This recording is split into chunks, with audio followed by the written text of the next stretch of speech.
Hello जी, hello. कैसे हैं आप लोग? उम्मीद करता हूं सब लोग बहुत बढ़िया रहोगे। दोस्तों बहुत बहुत स्वागत है आप सभी प्यारे प्यारे बच्चों का आज के सेशन में। और मालिक, आज हम लोग करने जा रहे हैं टीडीएस टीसीएस की प्रैक्टिस, राइट। इसी सीरीज के अंदर we have completed so far double taxation relief, NR taxation, transfer pricing, capital gain, charitable trust. अगर आपने वो क्वेश्चंस नहीं करे हैं तो उनको भी आप जरूर से प्रैक्टिस कर लीजिएगा। This will help you for your exams, right. तो बिना समय गवाए हम लोग हमारा सेशन स्टार्ट करते हैं। सर, ये जो हमारा कंपाइलेशन है आरटीपी एमटीपी पीवाईज की, उसका ये आपको मिल जाएगा पीडब्ल्यू ऐप पर और पीडब्ल्यू सीए फाइनल डीटी के टेलीग्राम चैनल पर, राइट। वहां से आप इसको डाउनलोड कर सकते हैं। चलिए जी, शुरू करते हैं सर। सबसे पहला क्वेश्चन जो हमने उठाया है वो एमटीपी मई 2025 से हमने उठाया है।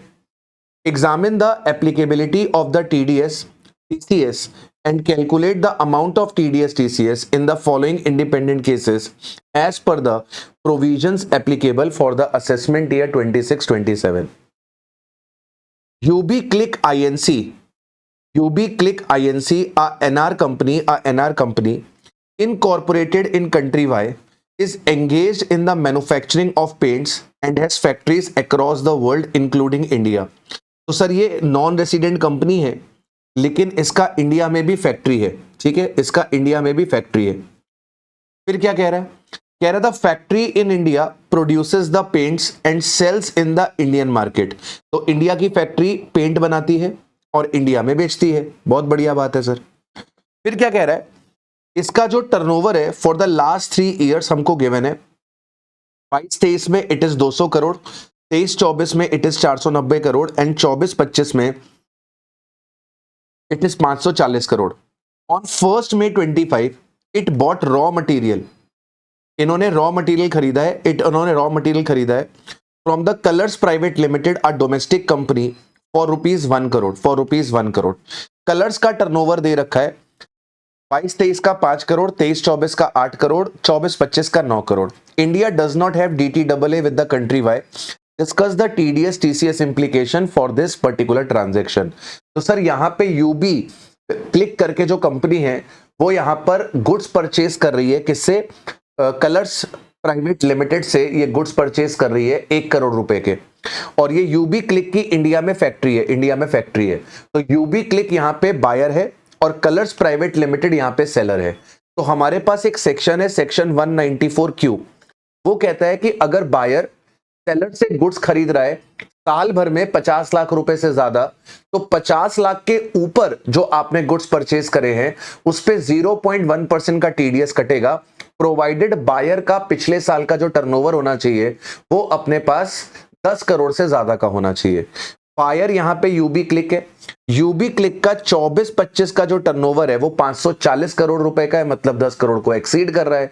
तो यहां पे यूबी क्लिक जब कलर्स प्राइवेट लिमिटेड को पेमेंट करेगी तो 0.1% का टीडीएस काट के पेमेंट करेगी। 1 करोड़ के परचेस है, 1 करोड़ की परचेस है तो मतलब 50 लाख के ऊपर, 50 लाख के ऊपर मतलब कि रिमेनिंग 50 लाख पे आपका टीडीएस कटेगा। यूबी क्लिक को क्या करना होगा? टीडीएस काटना होगा 194Q पे 0.1% on 50 lakh being the sum exceeding 50 lakh. 50 lakh के ऊपर का, 50 लाख के ऊपर का जो आपने माल खरीदा है उस पे आपको टीडीएस काटना है। फर्स्ट 50 लाख पे टीडीएस नहीं कटेगा, 50 लाख के एक्सेस में जब जाएगा तब टीडीएस कटेगा। तो 50 लाख का 0.1% इज 5,000 रुपीज। इतना आपको टीडीएस यहां पे काटना होगा। अगला पॉइंट क्या है सर? अगला पॉइंट है Messrs Seal India Private Limited एक डोमेस्टिक कंपनी है, engaged in the business of manufacturing and selling of the washing powder and bars for the purpose of promoting and to boost the sale of its product it hires the agent. तो sales को promote करने के लिए इसने agent रख लिए जिनको ये इंसेंटिव्स भी देती है और कमीशन भी देती है। Is paid on the basis of percentage of sales made through them. During the previous year 25-26 mister Prakash एक रेसिडेंट इंडिविजुअल है जो कि एजेंट है कंपनी के। कंपनी ने उनको पेमेंट करी है कमीशन की और इंसेंटिव्स की on the basis of targets achieved. तो कमीशन की पेमेंट करी है 13 जुलाई को, कमीशन की पेमेंट करी है 175 की। 10 जनवरी को कमीशन की पेमेंट करी है 1,60,000 रुपए की। 15 जनवरी को अदर इंसेंटिव्स दिए हैं 1,60,000 के। The figure of the other incentive include the reimbursement expenses of 1 lakh incurred on the booking of the air ticket for the event in Singapore for Mr. Prakash and his family who accompanied him. The company also given Mr. Prakash a laptop worth of rupees 60,000 for achieving the sales target for the month of September 2025 in the October 2025. अब यहां पर मेरी बात समझिएगा, यहां पर आपको दो टीडीएस काटने पड़ेंगे।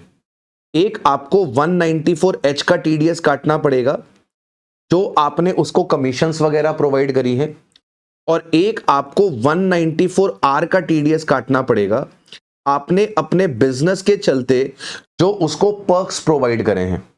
दो पर्क्स आपने प्रोवाइड करे हैं, एक आपने उसको ट्रैवल करवाया है सिंगापुर 1 लाख रुपए, और एक आपने उसको लैपटॉप दिलवाया है 60,000 रुपए। तो इस 1,60,000 पे 194R का टीडीएस कटेगा 10% का, और 194H का टीडीएस कटेगा कमीशन पे। कमीशन कितने की है सर? कमीशन ये 175, ये 160, ये जो 160 है इसमें 60,000 कमीशन के हैं और 1 लाख रुपए सिंगापुर के टिकट के हैं। तो जो 1 लाख रुपए सिंगापुर के टिकट के हैं उस पे क्या कटेगा? 194R का टीडीएस लगेगा, और बाकी पे किसका टीडीएस लगेगा? 194H का टीडीएस लगेगा। और ये जो 60,000 रुपए का लैपटॉप है, इस लैपटॉप पे भी क्या लगेगा बेटा? इस लैपटॉप पे भी आपका अपने पास 194R का टीडीएस लगेगा। तो जरा ध्यान से देखिएगा। अच्छा, एक चीज समझिएगा, ये जो 160 है ये इंसेंटिव है, इंसेंटिव। तो ये वाले 60,000 पे भी आपका 194R का ही टीडीएस लगेगा।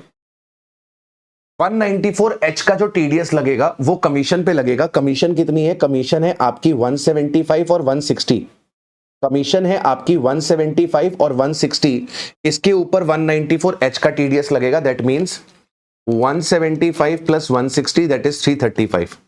335 के ऊपर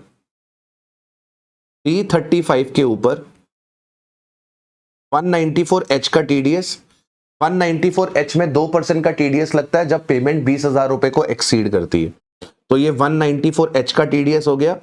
और 194R की बात करें तो जो ये इंसेंटिव है आपका 1,60,000 रुपए का, और ये जो 60,000 रुपए का आपने क्या दिया है? कंप्यूटर दिया है, लैपटॉप दिया है, यानी कि 2,20,000 पे 10%।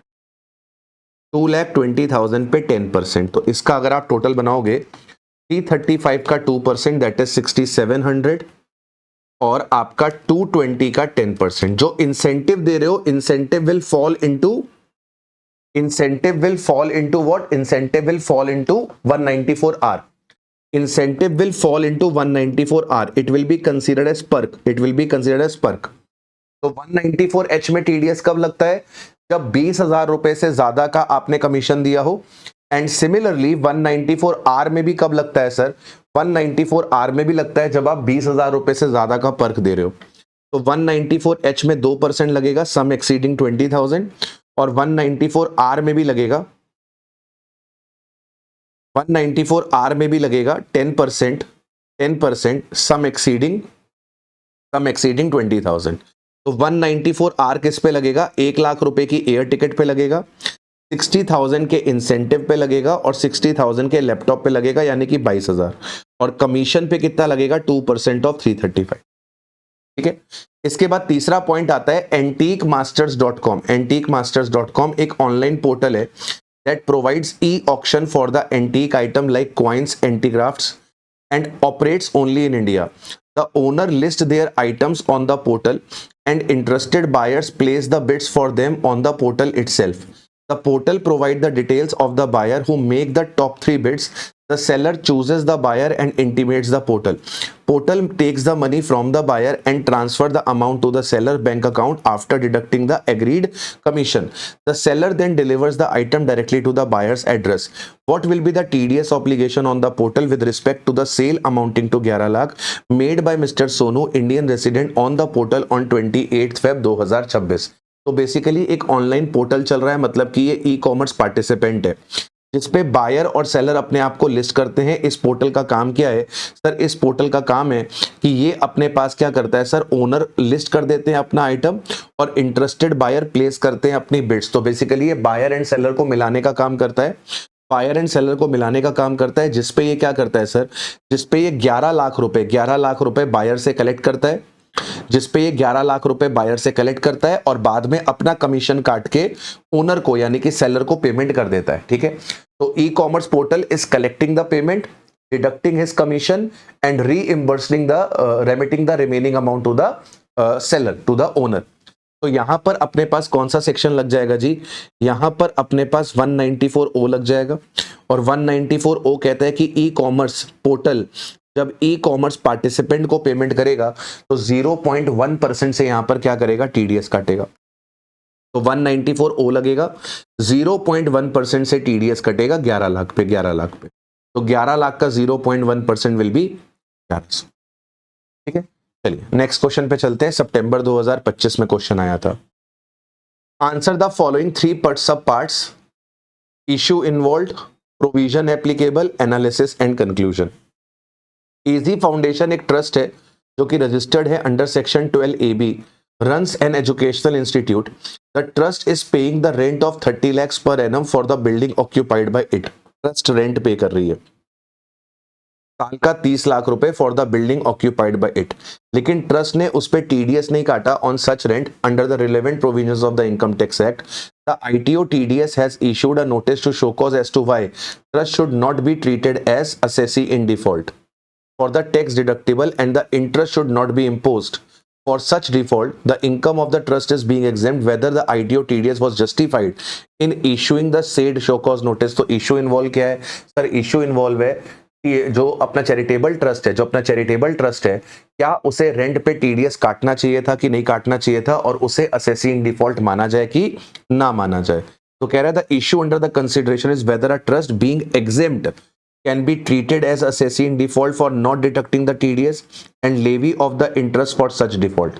तो क्या हम उसे assessee in default बोल सकते हैं कि आपने TDS नहीं काटा? तो सर समझना मेरी बात को, जहां पर आपको TDS काटना है, any person who is required to deduct any TDS और वो इस पे TDS नहीं काटता है या फिर काटने के बाद जमा नहीं करता है, तो उस assessee को डीम करा जाता है assessee in default।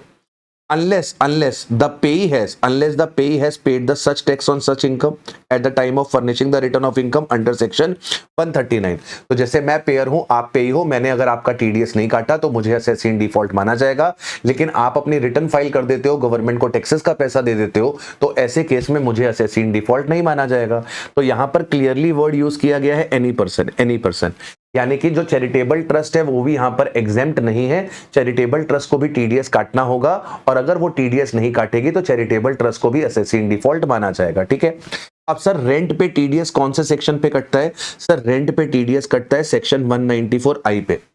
194I कहता है कि अगर मंथली रेंट 50,000 रुपीज या उससे ज्यादा का है तो आपको यहां पर टीडीएस काटना होता है, आपको यहां पे टीडीएस काटना होता है, राइट। तो यहां पर कहीं पर भी 194I में ऐसा नहीं लिखा कि चैरिटेबल ट्रस्ट टीडीएस नहीं काटेगी। जब आप 194I रीड करोगे तो वहां पे पेयर पे लिखा हुआ है एनी पर्सन और individual and HUF shall deduct the tax अगर उनका पिछले साल का टर्नओवर 1 करोड़ या 50 लाख एक्सीड करता है। तो इंडिविजुअल और एचयूएफ को रिलैक्सेशन है, अगर पिछले साल का टर्नओवर 1 करोड़ या फिर 50 लाख को एक्सीड नहीं करता तो वो टीडीएस नहीं काटेंगे, उनको रिलैक्सेशन है। उसके अलावा किसी को भी रिलैक्सेशन नहीं है, they have to deduct the TDS. तो यहां पर राजा 194I ने कोई भी एग्जेम्पशन नहीं दी है ट्रस्ट को, मतलब ट्रस्ट को टीडीएस काटना है, ट्रस्ट को टीडीएस काटना है। तो इन द प्रेजेंट केस जो ट्रस्ट है उसने टीडीएस नहीं काटा है 30 लाख रुपए पे, तो हम यहां पे ट्रस्ट को क्या मान के चलेंगे कि वो असेसी इन डिफॉल्ट है, और यहां पर डिपार्टमेंट जो है वो जस्टिफाइड है शो कॉज नोटिस इशू करने में इजी। जैन 2026 आरटीपी का क्वेश्चन है, in respect of the following independent scenarios आपको टीडीएस की इंप्लीकेशंस बतानी है। ठीक है, रमेश एक डिस्ट्रीब्यूटर है लॉटरी टिकट्स के इन मुंबई और for the golden lottery agency. Golden lottery agency is very old lottery agency since 1975। इसका टर्नओवर 98 लाख का है। रमेश ने कमीशन कमाई है 18,000 रुपए की 15 जुलाई 2025 को, और 40,000 की कमीशन कमाई है 15/11/2025 को, यानी कि जो टोटल कमीशन कमाई है 58,000 रुपीज की। अब सर सेक्शन एक 194G है, 194G कहता है कि अगर लॉटरी की कमीशन 20,000 रुपए से ज्यादा की है तो लॉटरी की कमीशन पे 2% का टीडीएस लगेगा, यानी कि यहां पे आपको 2% का टीडीएस काटना पड़ेगा, 2% का टीडीएस यहां पर आपको काटना पड़ेगा, राइट। तो पहले आपने पेमेंट कितने की करी है, पहले आपने पेमेंट कितने की करी है सर, पहले आपने पेमेंट 18,000 रुपए की करी है, उस 18,000 पे 2% कटेगा, और फिर 40,000 की करिए उस पे आपका 2% कटेगा, ठीक है। तो आपने 2 बार पेमेंट करी है ना, 2 बार पेमेंट करिए, 18,000 और 40,000, 58,000 पे आपको 2% का टीडीएस 194G के अंदर पे करना पड़ेगा। इसके बाद कहता है sir smart switch private company है, स्मार्ट स्विच प्राइवेट कंपनी है, इमर्जिंग फिनटेक है, startup based in Bengaluru, operates a digital platform for trading in the various cryptocurrencies. The company has recently gained popularity among the young investor due to its user-friendly app and attractive promotional offer. On 1st November 2025, Mr. Adesh, an IT professional working in the Gurugram, invested a sum of rupees 1 lakh in the PictoCoins, a cryptocurrency. On 15 December 25. He transferred the entire PictoCoins and earned a profit of. On 15th December, he transferred the entire PictoCoins, and earned a profit of 3,47,504. तो यहां पर क्या होगा जी sir, यहां पर 194S का TDS कटेगा, 194S का टीडीएस कटेगा। 194S का टीडीएस किस पे कटता है, जितना भी पेमेंट रिलीज हुआ है, जितना भी पेमेंट रिलीज हुआ है उस एंटायर पेमेंट पे 1% का टीडीएस लगता है। तो कितना पेमेंट रिलीज हुआ है सर, 1 लाख रुपए इन्वेस्ट करे थे, एंटायर बिटकॉइंस आपने बेच दिए और 3,47,504 का आपने प्रॉफिट कमाया। मतलब आपको जो एंटायर पेमेंट मिली होगी, आपका असल और आपका मुनाफा दोनों मिलाकर मिली होगी, यानी कि आपको 4.47 लाख की पेमेंट मिली होगी। इस 4.47 लाख की पेमेंट पे आपका 1% का टीडीएस लगेगा, तो 194S लगेगा। 1% ऑफ सच सम, जितना पैसा आपको दिया जा रहा है, जितना पैसा आपको दिया जा रहा है, sum by way of consideration for transfer, जितना पैसा आपको दिया जा रहा है, तो यहां पे आपको टीडीएस काटना पड़ेगा 1% ऑफ 4,47,504 एंटायर अमाउंट पे, एंटायर अमाउंट पे। 1 लाख ओरिजिनल, 1 लाख ओरिजिनल जो आपने इन्वेस्ट करे थे plus profit.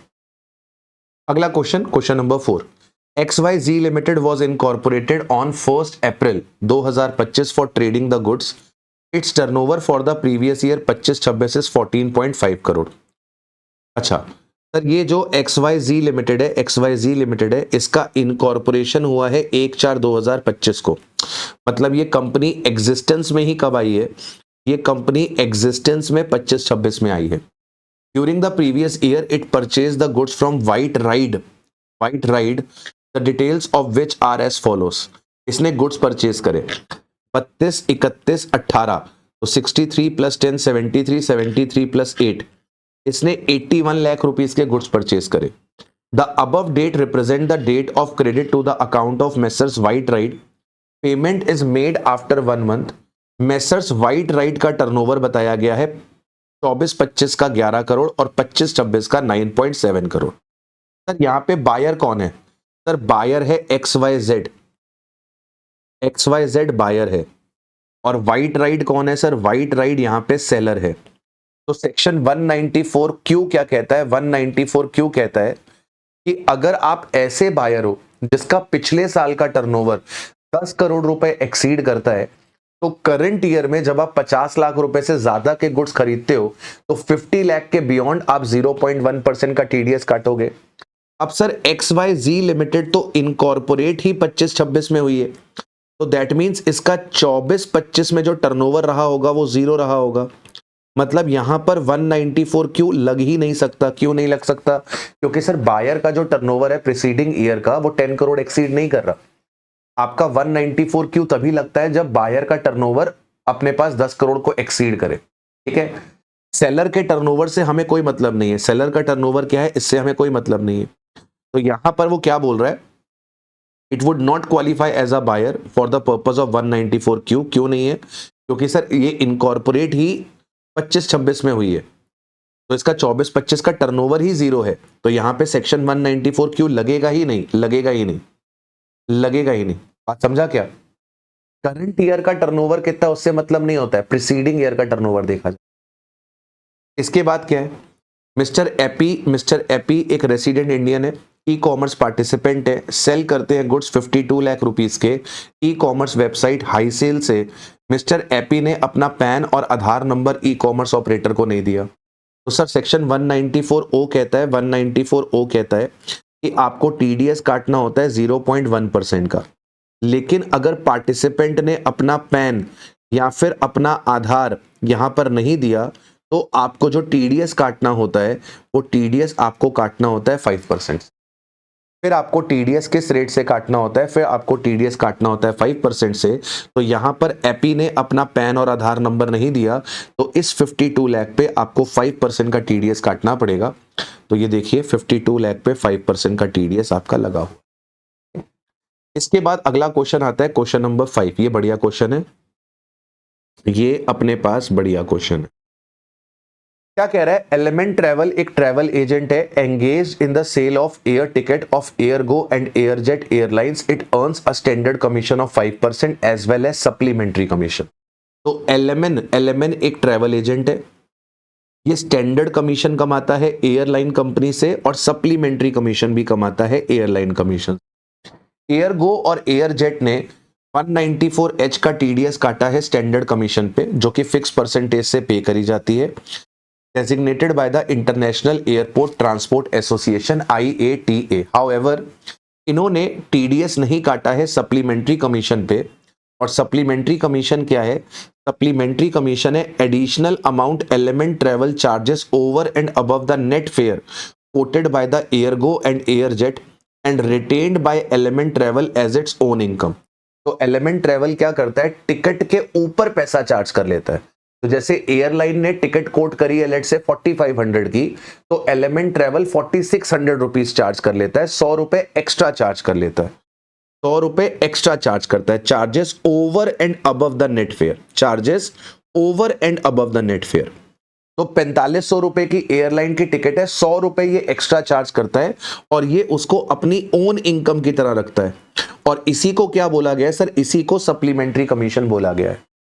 The details of the amounts at which tickets were sold are transmitted by the element to an organization known as Billing and Settlement Plan, which function under the aegis of the IATA. This auxiliary amount charged on top of the net fare. The auxiliary amount charged on the top of the net fare was portrayed on the BSP as a supplementary commission in the hands of Element Travel. तो ये जो 100 रुपया element ने extra charge किया है, इसको कैसे show करा जाता है, इसको as a supplementary commission show करा जाता है।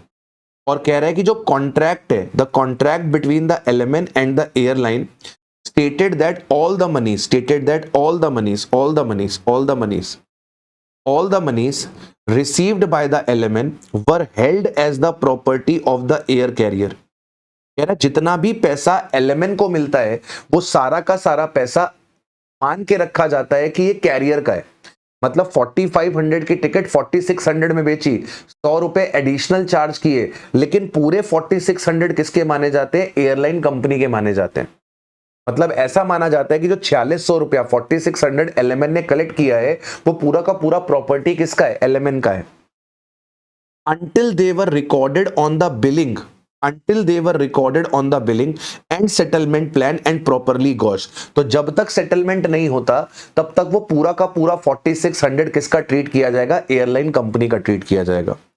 Airgo and Airjet contended that tax is not deductible on the supplementary commission which Element Travel retains out of the sale proceeds of the air ticket, since there is no agency relationship between the airline and the Element Travel and the supplementary commission is not within the control of the airline। Discuss the correctness of the above contention। देखो, तो company airline company का कहना यह है कि जो supplementary commission है वो हमारे कंट्रोल में नहीं है, हम उसको नहीं देते, वो अपने हिसाब से चार्ज करता है, तो हम उस पे 194H का टीडीएस नहीं काटेंगे, भले हम उसको सप्लीमेंट्री कमीशन बोल रहे हैं।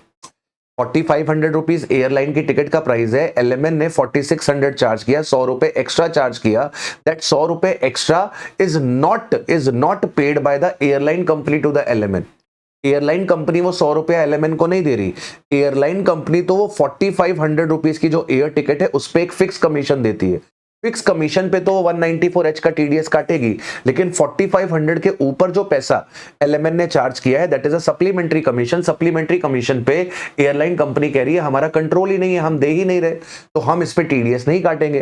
तो मालिक ये केस सुप्रीम कोर्ट तक पहुंचा था और सुप्रीम कोर्ट की इस पे क्या आई थी सर, सुप्रीम कोर्ट की इस पे रूलिंग आई थी।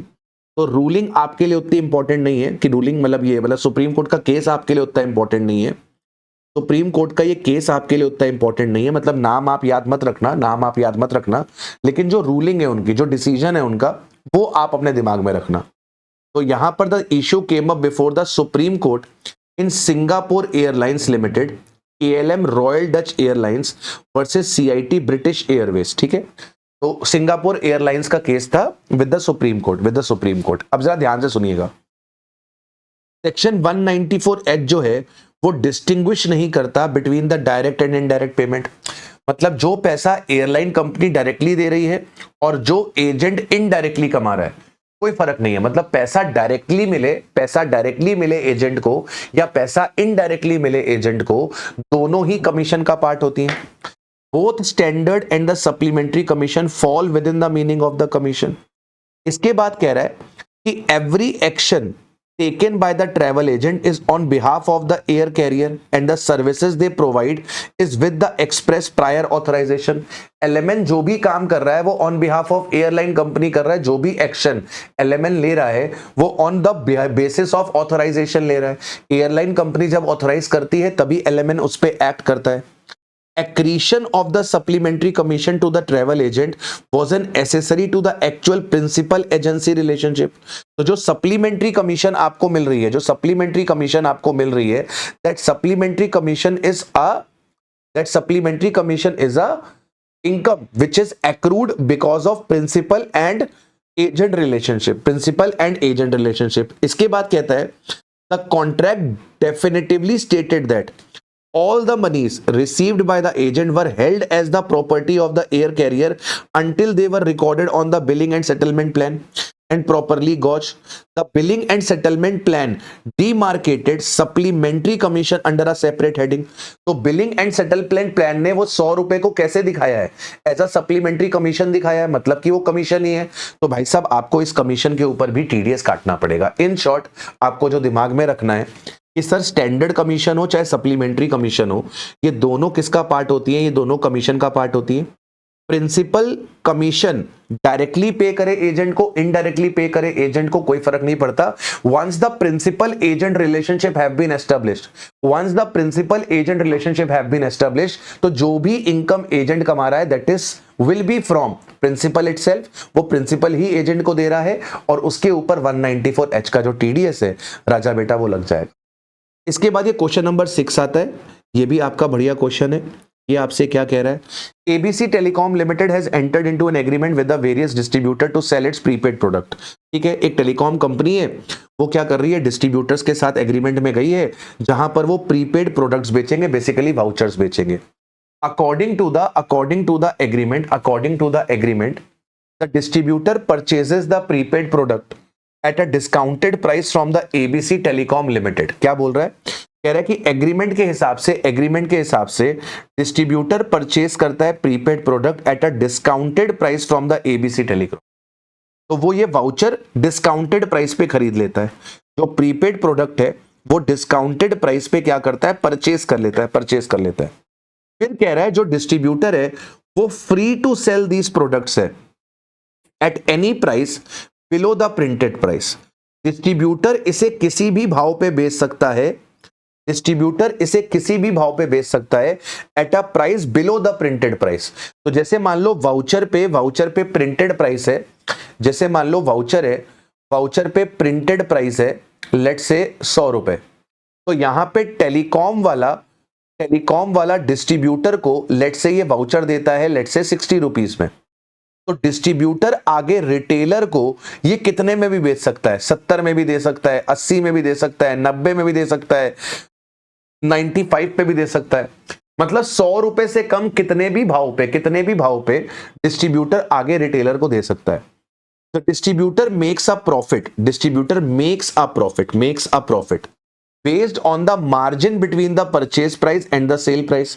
तो यहां पर डिस्ट्रीब्यूटर कहां से पैसा कमाता है, मार्जिन से। तो 60 रुपए का वाउचर खरीदा टेलीकॉम से, वो वाउचर 80 रुपए का रिटेलर को बेच दिया, तो रिटेलर को बेच के वो 20 रुपए कमा रहे हैं। द डिस्ट्रीब्यूटर्स पे for the products in advance. तो टेलीकॉम से वो वाउचर एडवांस में खरीद लेता है। मतलब लेट्स से मैं डिस्ट्रीब्यूटर हूं, मैंने जियो से प्रीपेड वाउचर्स खरीद लिए। कितने, 5000 वाउचर्स खरीद लिए। अब वो वाउचर्स कब बिकेंगे, कब नहीं बिकेंगे, कितने पे बिकेंगे, ये सब मैं डिसाइड करूंगा। ठीक है, यहां पर वो क्या कह रहा है, irrespective of when they sell, ABC Telecom does not credit or pay any income to the distributor and is not involved in the transaction between the distributor and the third party buyers। तो कह रहा है कि जो telecom है वो कोई income distributor को नहीं देता। तो जियो से मैंने 5000 वाउचर खरीदे, वो 5000 वाउचर आगे मैं रिटेलर को बेचूंगा, तो मुझे कमाई कहां से होगी, रिटेलर से होगी। वो वाउचर कब बिकेंगे, कितने में बिकेंगे, ये चीज जियो डिसाइड नहीं कर रहा। जियो ने मेरे को वाउचर बेच दिए, अब ये वाउचर मेरे, मैं इसको किसको बेचता हूं, कब बेचता हूं, कितने में बेचता हूं, ये सारी चीजें मैं डिसाइड करूंगा। मैं प्रॉफिट कमाऊंगा, परचेस करूंगा 60 रुपए में वाउचर, 80 रुपए में वाउचर बेचूंगा, 20 रुपए का प्रॉफिट कमाऊंगा। तो यहां पर आपको एग्जामिन करना है whether ABC is obligated to deduct the TDS on the income or the profit component earned by the distributor। The answer is big no। जो 5000 वाउचर बेच के मैं जो प्रॉफिट कमा रहा हूं, उस प्रॉफिट पे जियो मेरा टीडीएस क्यों काटेगी? मुझे कोई जियो कमीशन थोड़े ना दे रही है। मेरा और जियो का प्रिंसिपल एजेंट का रिलेशनशिप थोड़े ना है। मेरा और जियो का प्रिंसिपल एजेंट का रिलेशनशिप नहीं है। मैंने 5000 वाउचर लेके अपने पास रख लिए, ये कब बिकेंगे इससे कोई मतलब नहीं है जियो को। मैंने खरीद के अपने पास रख लिए हैं, मैं इन वाउचर्स का ओनर बन गया। अब मैं इसको किसको बेचूंगा, कितने में बेचूंगा, मैं डिसाइड करूंगा। तो यहां पे क्या हो रहा है, सेल हो रही है। सर सेल पे थोड़ा ना टीडीएस लग रही है सर, सेल पे थोड़ा ना टीडीएस लगा देंगे, ठीक है। तो यहां पे कोई टीडीएस नहीं लगेगा। तो यहां पे क्या कह रहा है, obligation to deduct the TDS 194H में तब अराइज होता है जब प्रिंसिपल एजेंट का रिलेशनशिप हो। Distributor is generally regarded as different from that of the agent. Agreement between the assessee and the distributor, the franchise or distributor paid the discounted price regardless of even before the prepaid products being sold and transferred to the retailers. The distributor was free to sell the prepaid product at any price below the price printed on the pack। यहां पर deduction of tax at source in terms of section 194H is not to be extended or widened, क्योंकि यहां पर assessee is not the person responsible for paying और creating the income. Jio is not responsible for making the payment to me. Jio has sold the vouchers to me, I will sold the vouchers to the retailer is going to pay me the money. तो मुझे पैसा जियो से नहीं मिलने वाला, ठीक है। तो ABC Telecom being an assessee neither pays nor credit any income to the person with whom he has contracted, therefore section 194H यहां पर नहीं लगेगा। और यहां पर टेलीकॉम के ऊपर कोई ऑब्लिगेशन नहीं है कि वो यहां पे TDS काट के चले, ठीक है। चलिए इसके बाद क्वेश्चन नंबर 7 आता है। क्वेश्चन नंबर 7 कह रहा है कि सर आपको TDS और TCS की इंप्लीकेशंस बतानी है। सबसे पहला पॉइंट है, मिस्टर रॉन ने टुक किया है 13 लाख रुपए का लोन अपने एम्प्लॉयर से, Thomas private limited, Indian domestic manufacturing company, for sponsoring the studies of his son in Germany out of the said loan. He remitted 1175 towards the fees for the university in Germany for the son's education on 1 October 2025. He also remitted to his son an amount of 475 pursuing the higher studies in Germany out of his own pocket expenses on 20 February 2026. He remitted his son an amount of 475 for pursuing the higher studies. ठीक है। Higher studies के लिए इसने 4,75,000 रुपए अपनी जेब से दिए। Both the remittances were made through the same authorised dealer under the liberalised remittance scheme of RBI. तो सर हमारे पास एक सेक्शन है टीसीएस का 286(1)(g), 286(1)(g। वो कहता है कि अगर आपने एजुकेशन के लिए अगर आपने पैसा इंडिया से बाहर भेजा है तो पहले 10 लाख पे तो हम आपका कोई टीसीएस नहीं काटेंगे। 10 लाख के ऊपर जो आपने रेमिटेंस करी है उस पे 5% का टीडीएस कटेगा। तो आपने पहली रेमिटेंस कब करी थी? 1 अक्टूबर को करी थी। 1 अक्टूबर को आपने 11,75,000 की रेमिटेंस करी है। इसमें से 10 लाख पे तो कोई टीसीएस नहीं लगेगा, 1,75,000 पे आपको 5% का टीसीएस। तो 175 पे 5% इज 8,750। फिर इसके बाद आपने 20 फरवरी को 4,75,000 रुपए और रेमिट करे, तो 10 लाख का रिलैक्सेशन अब आपका खत्म हो चुका है। तो 4,75 पे आपको 5% का और लग जाएगा 23,750। दैट मीन्स कि टोटल आपको जो लगेगा वो लगेगा 32,500 का टीडीएस। टोटल जो आपको टीडीएस लगेगा दैट टीडीएस विल बी 32,500 का टीडीएस। 23,750 लगेगा 5% ऑफ 475, 8,750 लगेगा 5% of 175 being the sum exceeding ₹10। इसके बाद अगला है Mandeep, a manufacturer of the textile goods, had a turnover of 12 crore during the financial year 24-25।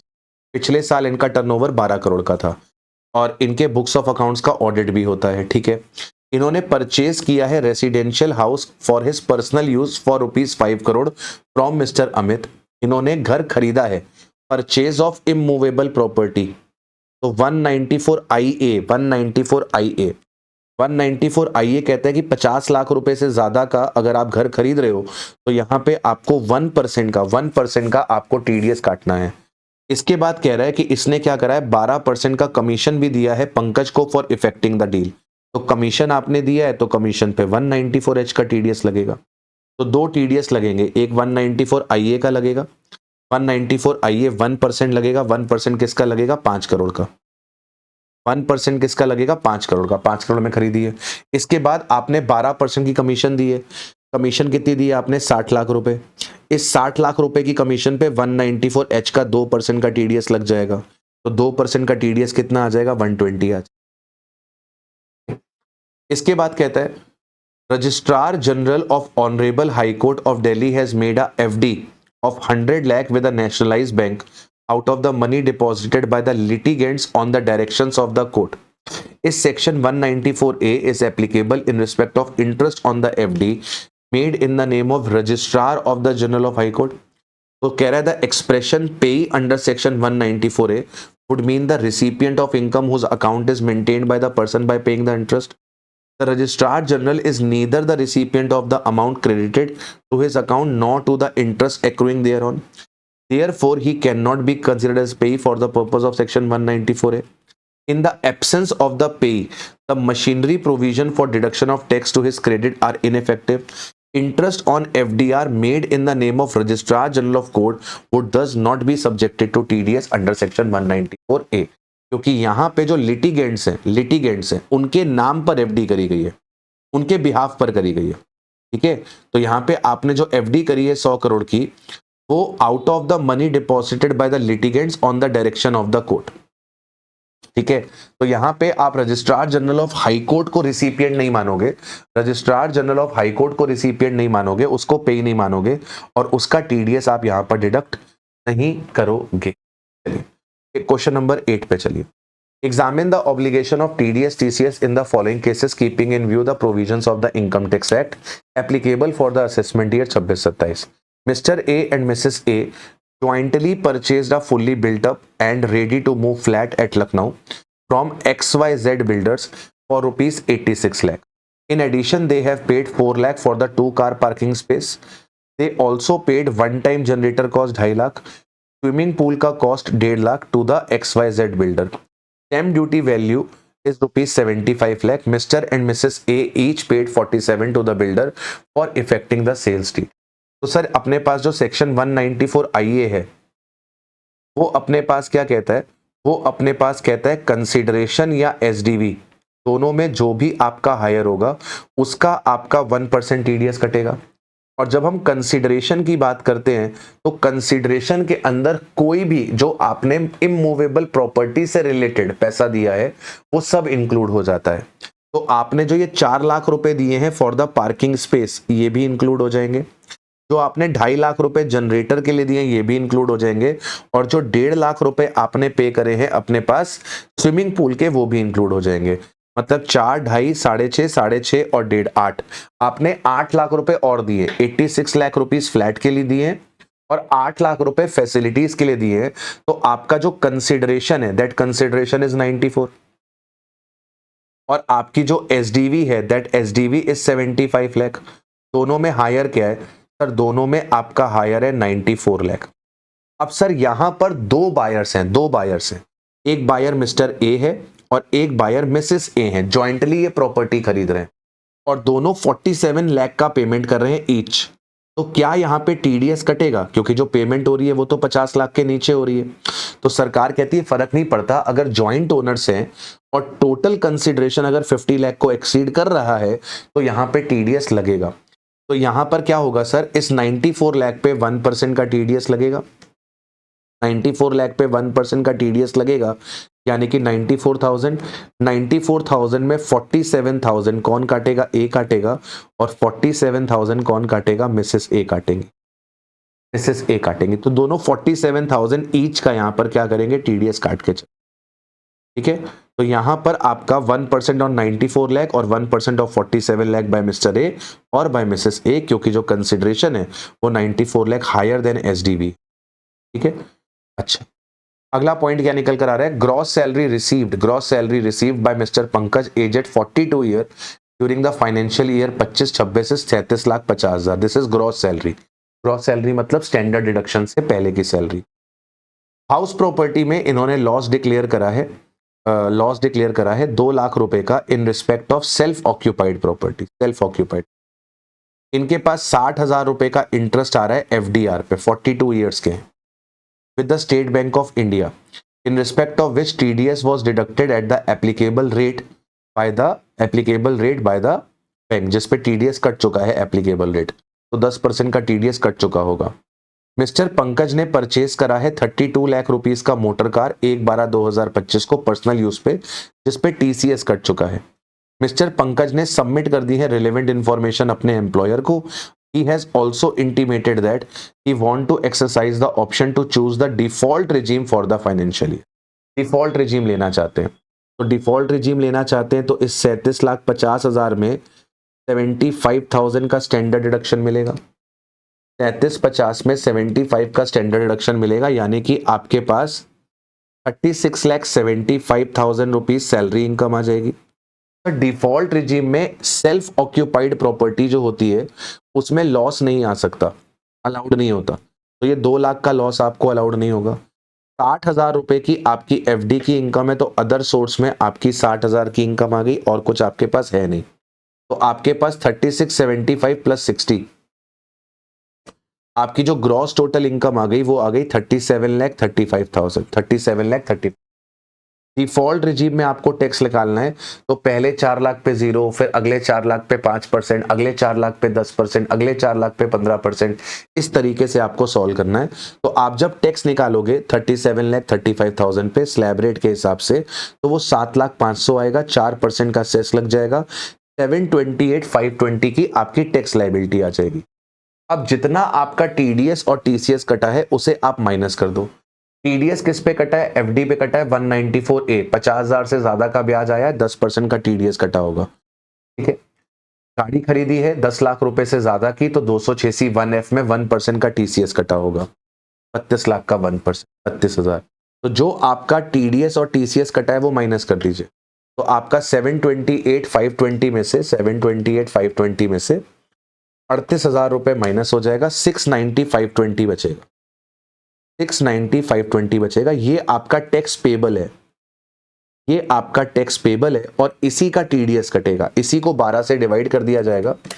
हर महीने आपकी सैलरी में से 57,000 543 रुपीज का जो TDS है वो डिडक्ट हो जाएगा। 57,543 रुपीज का TDS में से 57,543 रुपीज जो TDS है वो माइनस हो जाएगा। ठीक है, इसके बाद अगला सेक्शन आ रहा है, अर्बन कोऑपरेटिव बैंक है, इन्होंने FDR करवाया है with the union bank of India. एक बैंक की दूसरे बैंक में FD है, तो यहां पर एक बैंक दूसरे बैंक को ब्याज देगा। जब बैंक दूसरे बैंक को ब्याज देता है तो उसके ऊपर कोई भी TDS नहीं कट। एक बैंक जब दूसरे बैंक को ब्याज देगा वहां पर आपका कोई भी TDS जो है वो अपना डिडक्ट नहीं होगा। ठीक है, क्वेश्चन नंबर 10 पे आएंगे। क्वेश्चन नंबर 10 पे आएंगे। Discuss and compute the liability for the deduction of tax at source, if any, in the following cases for the assessment year 26-20. A notified infrastructure debt fund for exemption under section 1047 of the Income Tax Act pays the interest of 4.5 lakh to a company incorporated in USA. The US company incurred the expenditure of 15,000 for earning such interest.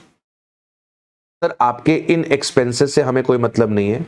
आपने एक non resident company को 4.5 लाख रुपए का interest दिया है। Section 194 LB कहता है कि आपको 5% का TDS काटना पड़ेगा प्लस 4% का सेस लगेगा।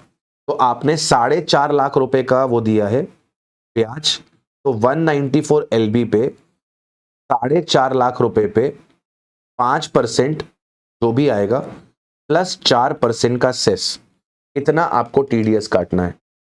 तो 4,50,000 का 5% प्लस 4%, आपको 23,400 रुपए का जो TDS है वो काट के चलना है 194 LB पे। 23,400 रुपए का 23,400 रुपए का आपका TDS कटेगा यूएस कंपनी का 194 LB में। आगे कह रहा है fund also pays interest of 2.5 lakh रुपए to mister R who is a resident of NJA। अगर किसी नोटिफाइड जुरिस्डिक्शनल एरिया के आप रेसिडेंट हो, फिर हम 194 LB पे आपका TDS नहीं काटेंगे, फिर हम आपका 94A में TDS काटेंगे। 94A में कितना TDS कटेगा? 30% प्लस 4%, 30% प्लस 4%, 31.2% से TDS कटेगा इस 2.5 लाख पे। तो 2.5 लाख का 31.2%, 2.5 लाख का 31.2% NJA को पेमेंट करिए। तो NJA में अगर आप पेमेंट करोगे तो 30% प्लस 4%, 31.2% से TDS काटोगे, तो यहां पे आपका जो TDS कटेगा that will be 78,000 rupees, that will be 78। चलिए भाई आगे बढ़ते हैं और अगला क्वेश्चन देखते हैं। क्वेश्चन नंबर 12, क्वेश्चन नंबर 12 मई 2024 एग्जाम्स में आ चुका है क्वेश्चन, राइट। क्या कह रहा है? Rajkeshari hotels and resorts limited is engaged in the business of owning, operating and managing the hotels during the previous year. The tips are paid by the guest by way of charge to the credit card, UPI or net banking in the bills. The company disbursed the same amount to the employees at the periodic interval.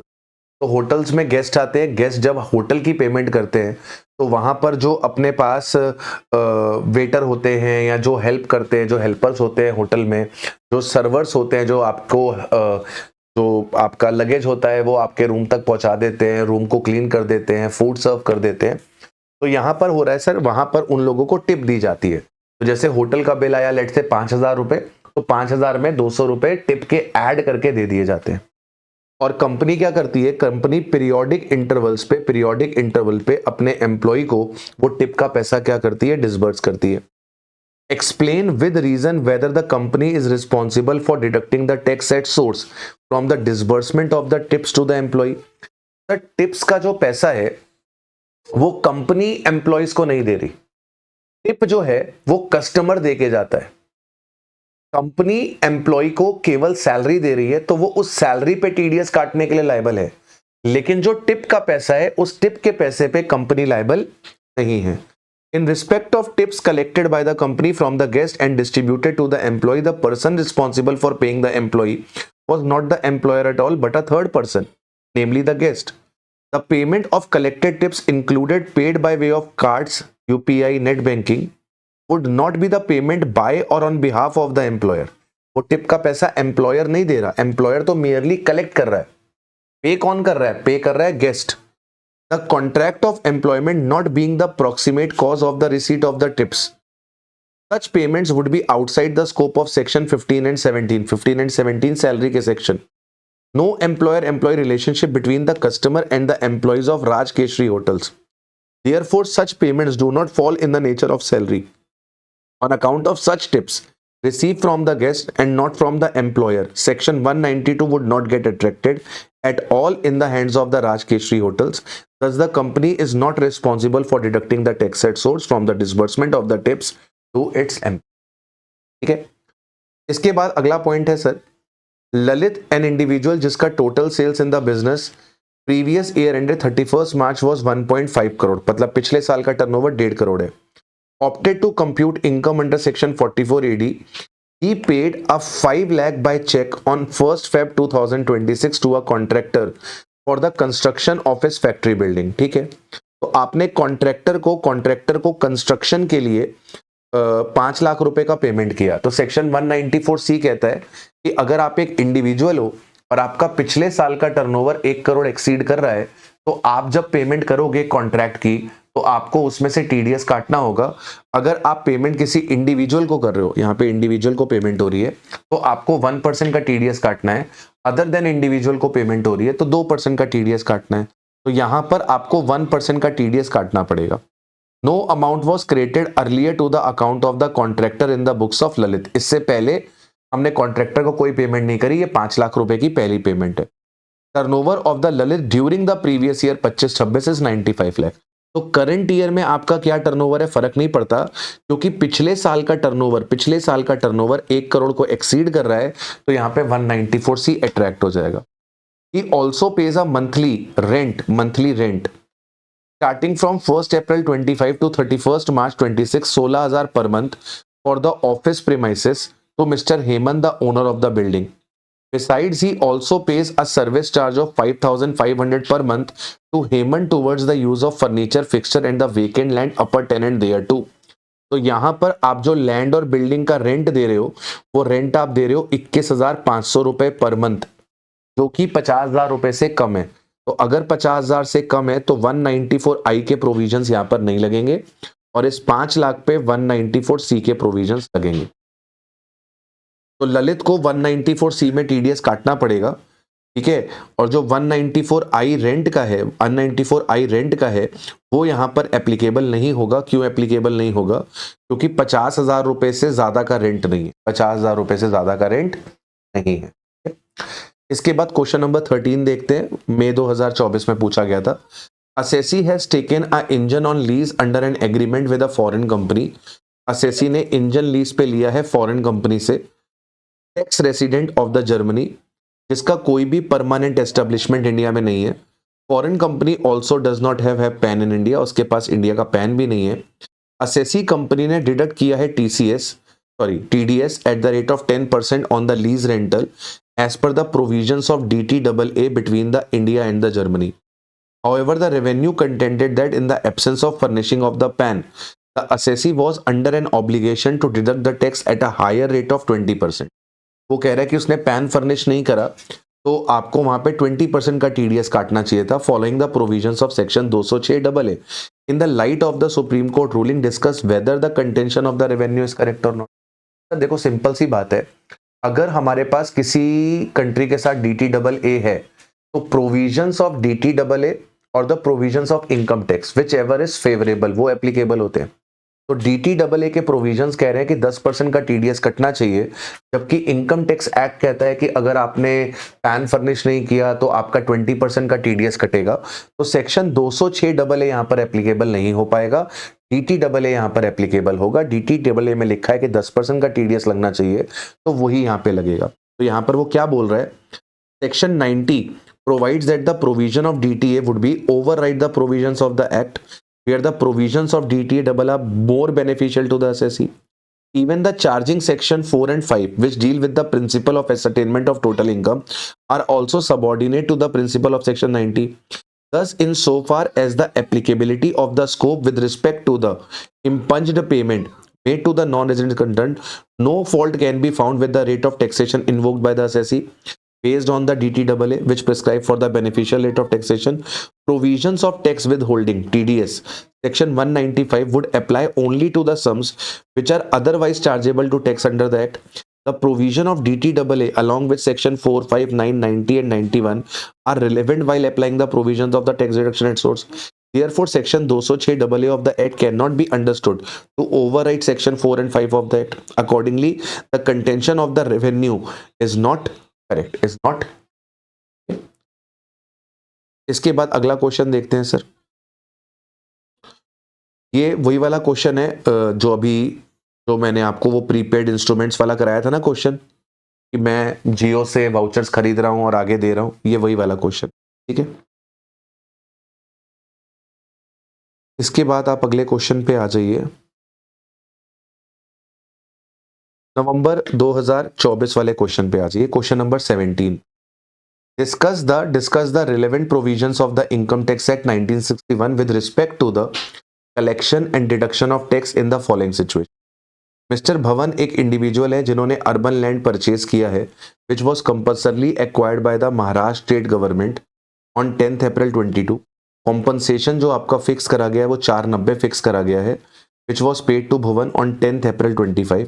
Against this order the compensation was enhanced by 50,000 and paid to Bhuvan on 10th December 25। तो sir हमारे पास एक section है, section 194 LA, वो government को power देता है कि अगर कंपल्सरली एक्वायर करा है आपका लैंड और बिल्डिंग, तो आपका 10% का जो TDS है वो यहाँ पर कटेगा। जो 10% का TDS है वो यहाँ पे कटेगा। कितने पे कटेगा? 490 प्लस 50, 540 पे आपका TDS कटना चाहिए। 540 पे आपका TDS जो है वो यहाँ पर कटना चाहिए 540, मतलब 50,000 का जो एनहेंस कंपनसेशन है उस पे भी कटना चाहिए, क्योंकि यहाँ पर आपका जो टोटल कॉम्पनसेशन है, यहाँ पर जो आपका टोटल कॉम्पनसेशन है वो 5 लाख रुपए को क्या कर रहा है? एक्सीड कर रहा है। टोटल कॉम्पनसेशन 5 लाख को एक्सीड कर रहा है, तो एंटायर 540 पे 194 LA का 10% का TDS जो है वो कट जाएगा। इसके बाद अगला क्वेश्चन है, ड्रीम 44 एक ऑनलाइन गेमिंग पोर्टल है। मिस्टर जी यहाँ पे यूजर है of this portal and he has credit balance of 10,000 in his user account as on 31st March 25। 31st March 25 मतलब 24-25 का क्लोजिंग, यानी कि आपके पास 1/4/25 को यहाँ पे ओपनिंग बैलेंस पड़ा हुआ था। ओपनिंग बैलेंस पड़ा हुआ था आपके पास 10,000 रुपए का, 10,000 रुपए का। इसके बाद he deposited 1 lakh on 2nd April 25। तो 2nd April 25 को हमने यहाँ पे क्या कर दिया सर? हमने यहाँ पे 1 लाख रुपए जमा कर दिए। हमने 1 लाख रुपए जमा कर दिया। तो यहाँ पे आपका डिपॉजिट और ये आपका विड्रॉल, ये आपका बैलेंस। तो आपने क्या करा? आपने यहाँ पे 1 लाख रुपए जमा कर दिया। अब आपका टोटल बैलेंस कितने का हो गया? टोटल बैलेंस आपका 1,10,000 रुपए का। फिर कहता है कि सर इसने क्या किया? इसने अर्न करे 30 lakh rupees from the online games during the IPL season which started on 4 April 2025 and ended on 31st March 2025। तो 4 अप्रैल से 31 मई तक, 4 अप्रैल से 31 मई तक ये पैसा जीता। कितने रुपए जीता सर? ये 30 लाख रुपए जीता। तो मतलब इसका 30 लाख रुपए का बैलेंस बढ़ गया, यानी कि इसका बैलेंस कितने का हो गया? इसका बैलेंस हो गया 31,10,000 रुपए का। During the previous year 25-26 mister G also earned a referral bonus of 50,000 for referring the new users. तो यहां पर मान लेते हैं कि ये जो आपको रेफरल बोनस मिला है 25-26 में, आपको जो बोनस मिला है 25-26 में, ये विड्रॉएबल बोनस है, ऐसा मान लेते हैं। एब्सेंस ऑफ इंफॉर्मेशन में ऐसा मान लेते हैं कि ये विड्रॉएबल बोनस है, तो आपको 50,000 का बोनस भी मिला। इसके बाद कह रहा है कि आउट ऑफ द अबव सम आपने 25 लाख रुपए 1 फरवरी को विड्रॉ कर लिए। तो 1 फरवरी को आपने 25 लाख रुपए क्या कर लिए जी? विड्रॉ कर लिए। तो मैं अब कहां समझाऊं आपको? आपने क्या करा है? 25 लाख रुपए आपने विड्रॉ कर लिए, ठीक है। आपने 25 लाख रुपए 2 फरवरी को विड्रॉ कर लिए। 2 फरवरी को 2 फरवरी को आपने विड्रॉ कर लिए 25 लाख रुपए। 25 लाख रुपए आपने विड्रॉ कर, तो 25 लाख रुपए विड्रॉ करने के बाद आपके पास जो बैलेंस बचा होगा वो 6,60,000 रुपए का बैलेंस बचा। फिर वो क्या कह रहा है, and he kept the balance of 660 in the user account 31 March 26 to utilise in the next year online gaming. और ये पैसा उसने पड़े रहने दिया। 31 मार्च को आपके पास क्लोजिंग बैलेंस पड़ा हुआ है 6,60,000 का, 6,60,000। अब सर आपको बताना है यहाँ पे टीडीएस कितना कटेगा, तो सर इसके ऊपर सेक्शन 194 बीए लगेगा। 194 बीए क्या कहता है कि आपका टीडीएस कब लगेगा, आपका टीडीएस विड्रॉल के टाइम पे लगेगा और आपका टीडीएस जो क्लोजिंग बैलेंस है उस पे लगेगा। जब विड्रॉल के टाइम पे टीडीएस लगेगा तो उस टाइम पे हम क्या करते हैं सर, जितना अमाउंट आपने विड्रॉ किया है उसमें से माइनस कर देते हैं जितना आपका ओपनिंग बैलेंस होता है प्लस जितना पैसा आपने जमा किया है। तो आपने विड्रॉ करे हैं 25 लाख रुपए, इसमें आपका ओपनिंग बैलेंस है 10,000 रुपए और आपने जमा करे थे 1 लाख रुपए, यानी कि 23,90,000 रुपीज आपकी विनिंग्स है। 194 बीए में जो टीडीएस कटता है वो किस पे कटता है, नेट विनिंग्स पे कटता है। नेट विनिंग पे 30% कटता है। तो विड्रॉल में नेट विनिंग कितनी है, विड्रॉल में नेट विनिंग कितनी है, तो जितना पैसा विड्रॉ किया है इसमें से ओपनिंग और डिपॉजिट हटा दो। तो ओपनिंग और डिपॉजिट 1,10,000 का है, 25 में से 1,10 चला जाएगा, 23,90 बचेगा। 23,90 पे अब आपको क्या करना पड़ेगा, 30% का टैक्स देना पड़ेगा। 23,90 पे आपको 30% का टैक्स देना पड़ेगा। अब जो क्लोजिंग बैलेंस है उसमें क्या करोगे सर, क्लोजिंग बैलेंस में हम लोग ये देखते हैं, क्लोजिंग बैलेंस में हम लोग ये देखते हैं जितना हमारा क्लोजिंग बैलेंस था, जितना हमारा क्लोजिंग बैलेंस था प्लस जितना हमने इसमें से विड्रॉ किया, जितना हमने विड्रॉ किया माइनस, नहीं, जो क्लोजिंग बैलेंस था प्लस जो हमारी विनिंग्स थी, जो हमारी विनिंग्स थी, closing balance plus winnings minus opening balance, opening balance plus deposit minus minus जितना आपके पास, जितना आपके पास आपने विनिंग्स टैक्सेबल हो चुकी है, जितनी विनिंग्स आपके पास टैक्सेबल हो चुकी है। तो क्लोजिंग बैलेंस आपके पास कितना है, 6,60,000। विड्रॉ कितना कर चुके हो, विड्रॉ कर चुके हो 25 लाख, 25 लाख। इसमें से ओपनिंग बैलेंस कितने का है, 10,000। डिपॉजिट कितना किया था, 1 लाख। कितनी विनिंग्स टैक्सेबल हो चुकी है, 23,90,000 की विनिंग्स टैक्सेबल हो चुकी है। तो बचेगा 6,60,000। ये क्लोजिंग बैलेंस में नेट विनिंग्स है, इस पे अब आपको क्या लगेगा, 30%। ठीक है, वैसे 194 बीए अब आपके एग्जाम में नहीं आएगा। क्यों नहीं आएगा, क्योंकि इंडिया में ऑनलाइन गेमिंग्स क्या हो चुकी है, बैन हो चुकी है। ठीक है, तो यहां पर अगर आप ध्यान से देखें तो पहले जब आपने 25 लाख रुपए की विड्रॉल करी थी, जब आपने 25 लाख रुपए की विड्रॉल करी थी तो उसमें आपकी नेट विनिंग्स कितने की थी, 23,90 की। 23,90 कैसे आया, 25 लाख रुपए आपने विड्रॉ करा था, इसमें से 1 लाख रुपए जो आपने जमा किया है और 10,000 रुपए जो आपका ओपनिंग बैलेंस है वो माइनस हो गया।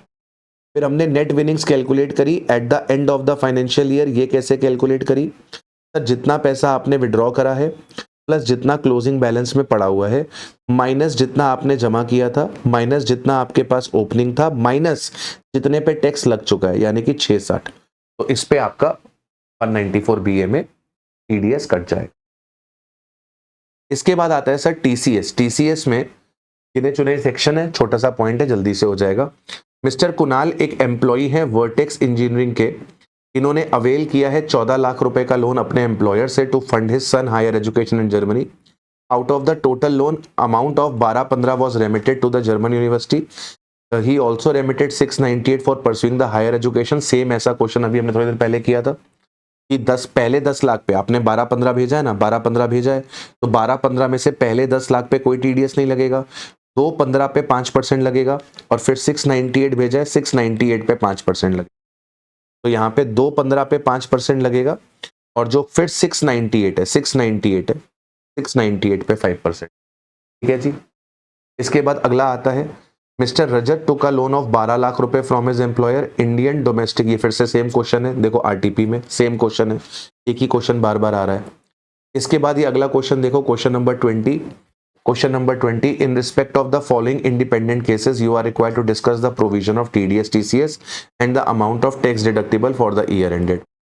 स्टेट गवर्नमेंट ऑफ तेलंगाना ने ग्रांट करा है lease of a coal mine to a XYZ company limited on 1 सितंबर 25 and charge 10 crore for the lease. तो सर एक सेक्शन आता है 286(1)(c, वो कहता है कि toll plaza, parking lot, lease, mine, quarry, अगर आपने ये लीज पे दी है तो इस पे आपका 2% का TCS लगता है। तो आपको यहाँ पे 2% का TCS लगाना पड़ेगा, कितने पे? 10 करोड़ पे। तो जो आपने लीज का पैसा लिया है उस पे 2%। इसके बाद कह रहा है Messrs XYZ limited sold the coal of 1 crore during the previous year 25-26। किसको बेचा है? AB private limited. The turnover of the XYZ and AB private limited for the financial year 5 crore and 6 crore, कोई फर्क नहीं पड़ता। पर एक सेक्शन है 286(1), वो कहता है कि अगर आपने मस्त टिम्बर मतलब M for mineral, mineral being coal, lignite और आपका क्या आयरन ओर, इसके बाद आपका A for alcoholic liquor, S for आपका स्क्रैप, T फॉर आपका तेंदू लीव्स एंड टिम्बर तो टिम्बर एंड फॉरेस्ट प्रोड्यूस, इनके ऊपर 286(1) लगता है। मिनरल्स के ऊपर 1% का TCS आपको कलेक्ट करना होता है, मिनरल में कोल भी आता है। तो आपने कोयला बेचा है 1 करोड़ रुपए का, इस 1 करोड़ रुपए के कोयले पे आपको 1% का क्या लग जाएगा? TCS। इसके बाद अगला आता है कि आपने ऑन 1 अक्टूबर 2025 अमन ने पेमेंट करी है 9 लाख रुपए की towards the cost of overseas tour programme package to mister Robert, a seller of an overseas tour programme package and an authorised dealer under the liberalised remittance scheme. तो सर यहाँ पे 286(1)(g लगेगा और 286(1)(g कहता है कि अगर आपने ओवरसीज टूर पैकेज लिया है तो जो पहला 10 लाख है उस पे आपको 5% का TCS कलेक्ट करना होता है और 10 लाख के ऊपर जो है वहां पर आपको 20% का जो TCS है वो कलेक्ट करना होता है। तो यहाँ पे 9 लाख रुपए का टूर बेचा गया है, तो इस 9 लाख पे 5% का TCS जो है वो यहाँ पे कलेक्ट किया जाए। इसके बाद अगला क्वेश्चन आता है question number 22। Examine the applicability of the provision relating to TDS, TCS and compute the liability if any for the deduction or collection of tax at source in the following cases. Mister Devansh एक Indian citizen है, residing in New York came to India on a visit on 25 फरवरी 2026 को ये India आए हैं। He paid 5.2 lakh to a tour operator, Messrs Journey Trip based in Mumbai for a tour package to Malaysia for 2 weeks. He left for Malaysia on 5 March 2026 and returned to India on 20 March 26. Thereafter, he was in India up to 15 April 2026, on which date he took a return flight to New York. He does not have any source of income in India. तो अब जरा ध्यान से देखिए, यहाँ पे अगर आप देवांश का रेसिडेंशियल स्टेटस निकालने जाएंगे तो देवांश का रेसिडेंशियल स्टेटस क्या आएगा? ये 25 फरवरी 2026 को इंडिया आया है, उसके बाद ये मलेशिया चला गया है 5 मार्च 2026 को। ये मलेशिया चला गया है 5 मार्च 2026 को। तो ये इंडिया में कब तक था? 25 फरवरी से 5 मार्च तक। फिर ये वापस आया है 20 मार्च। फिर ये वापस आया है 20 मार्च 26 से 31 मार्च 26 तक ये इंडिया में था। ये मैं प्रीवियस ईयर 25-26 की बात कर रहा हूं। तो 25-26 में वो यहां पर कितने दिन था? फरवरी में 25, 26, 27, 28, 28 और 5, 25, 26, 27, 28, 4 दिन, 4 और 5, यहाँ पे वो 9 दिन था। फिर 20 से लेकर 31 हो गए 12 दिन। 12 दिन वो यहाँ पर था, मतलब टोटल वो 21 दिन ही इंडिया में था। तो देवांश यहाँ पे कौन है? Non resident. अगर एक non resident overseas tour programme खरीदता है या टूर पैकेज खरीदता है तो वहां पर प्रोविजन ऑफ 286(1)(g आपके एप्लीकेबल नहीं होते, क्योंकि देवांश जो है वो एक NR है जो इंडिया विजिट कर रहा है। तो यहां पर जो उसने टूर पैकेज ऑपरेटर से टूर खरीदा है मलेशिया का, जिसके लिए उसने 5,20,000 रुपए पे करे हैं, यहां पर कोई भी TCS के प्रोविजन एप्लीकेबल नहीं होंगे, क्योंकि अगर NR इंडिया में आके टूर पैकेज खरीद रहा है तो उसके ऊपर आप प्रोविजन ऑफ 286(1)(g नहीं लगा सकते। फिर आता है आपका नवंबर 2023 का आरटीपी का क्वेश्चन। डेल्टा लिमिटेड एक इंडियन कंपनी है जिसका इनकॉर्पोरेशन हुआ है 1/4/2025 को, मतलब इसका इनकॉर्पोरेशन 25-26 में हुआ। इसने कोल परचेज करा है from the fee limited another Indian company 75 lakh रुपए का टू मैन्युफैक्चर द स्टील, मतलब ये कोयले को as a raw material use करेगा, ये कोयले को as a raw material use करेगा। और इसने इस चीज का क्या कर दिया, डिक्लेरेशन फाइल कर दिया कि वो उस कोयले से मैन्युफैक्चर स्टील करने वाला है। वो अपने पास इस कोयले की ट्रेडिंग नहीं करेगा, वो इस कोयले की ट्रेडिंग नहीं करेगा। It is not for trading, not for trading. What are the TCS TDS implications on such transaction? तो राजा बेटा 286 जो 1 है ये कहता है कि अगर आपका जो बायर है वो रेसिडेंट है और वो ये डिक्लेरेशन दे दे कि मैं जो है अपने पास ये जो मास टिम्बर है इसको मैं अपने पास यूज करने वाला हूं एज अ रॉ मटेरियल, मैं इसको यूज करूंगा फर्दर मैन्युफैक्चरिंग में, इसका ट्रेडिंग नहीं करूंगा, तो ऐसे केस में 286(1) नहीं लगेगा। लेकिन यहाँ पे 194 क्यों लग सकता है? अगर बायर का टर्नओवर 10 करोड़ से क्या कर जाए, एक्सीड कर जाए। अब यहाँ पे बायर कौन है? डेल्टा। डेल्टा एग्जिस्टेंस में कब आया है? 25-26 में। तो डेल्टा का प्रीसीडिंग फाइनेंशियल ईयर का टर्नओवर 0 है, तो यहां पर 194 क्यू के प्रोविजन भी नहीं लगेंगे। इसके बाद कहता है would your answer change if delta was incorporated on 1/4/2024 and उसका 24-25 का टर्नओवर 10 करोड़ है। अगर डेल्टा का इनकॉर्पोरेशन 2024-25 में हो जाता और 24-25 में उसका टर्नओवर 10 करोड़ होता, फिर भी मेरा आंसर ना बदलता, क्योंकि मुझे 10 करोड़ से ज्यादा चाहिए, 10 करोड़ से ज्यादा चाहिए। तो इस क्वेश्चन में 286(1) भी नहीं लग रहा और इस क्वेश्चन में आपका 194 क्यू भी नहीं लग रहा, दोनों यहां पर एप्लीकेबल। ठीक है। इसके बाद अगला है सिग्मा एक कार मैन्युफैक्चरर है, इसने गाड़ी बेची है टू द कार डीलर को बेची है, तो 286(1)(f) यहां पर नहीं लगेगा। क्यों नहीं लगेगा? मैन्युफैक्चरर अगर डीलर को गाड़ी देता है तो उस पर 286(1)(f) नहीं लगता, डीलर जब कस्टमर को गाड़ी देता है तब 286(1)(f) लगता है। तो यहां पर उसने एप्सिलॉन को 10 गाड़ियां दी हैं 12 लाख रुपए ईच, 120 लाख की। ओमेगा को 8 गाड़ियां दी हैं 80 लाख रुपए की। Turnover in the previous year 24-25। Sigma कौन है? मैन्युफैक्चरर। सिग्मा मैन्युफैक्चरर यानी कि सेलर का पिछले साल का टर्नओवर 12 करोड़ का है। एप्सिलॉन बायर है, बायर का पिछले साल का टर्नओवर 14 करोड़ है। ओमेगा बायर है, बायर का पिछले साल का टर्नओवर 9 करोड़ का है। तो अब मेरी बात यहां पर ध्यान से सुनिएगा, एप्सिलॉन बायर है और एप्सिलॉन का पिछले साल का टर्नओवर 14 करोड़ का है, मतलब 10 करोड़ से ज्यादा का है। तो एप्सिलॉन यहां पर क्या करेगी? 194 क्यू में सिग्मा का टीडीएस काटेगी, 194 क्यू में सिग्मा का टीडीएस काटेगी, क्योंकि 194 क्यू कहता है कि अगर आपके प्रीसीडिंग फाइनेंशियल ईयर का टर्नओवर 10 करोड़ से ज्यादा है और आपने 50 लाख रुपए से ज्यादा का माल खरीदा है, तो यहां पे 194 क्यू का टीडीएस लगेगा। 70 लाख पे 0.1%, 70 लाख पे 0.1% यानी कि 70,000 रुपए का 10% इज 7 लाख, 1% नहीं 7,000 रुपए का, 70 लाख का 0.1%, 7,000 रुपए का, 7,000 रुपए का यहाँ पे टीडीएस कटेगा। 194 क्यू में 50 लाख तक टीडीएस नहीं कटता, 50 लाख के बियॉन्ड कटता है। तो 120 लाख रुपए की यहाँ पे हमने माल खरीदा है, तो हम यहाँ पे 70 लाख पे 194 क्यू का टीडीएस काटेंगे। ओमेगा का पिछले साल का टर्नओवर 10 करोड़ एक्सीड नहीं कर रहा, तो ओमेगा यहाँ पे 194 क्यू में टीडीएस नहीं काटेगी एंड ऑब्वियसली 286(1)(f) तो यहाँ पे लगेगा ही नहीं। ठीक है।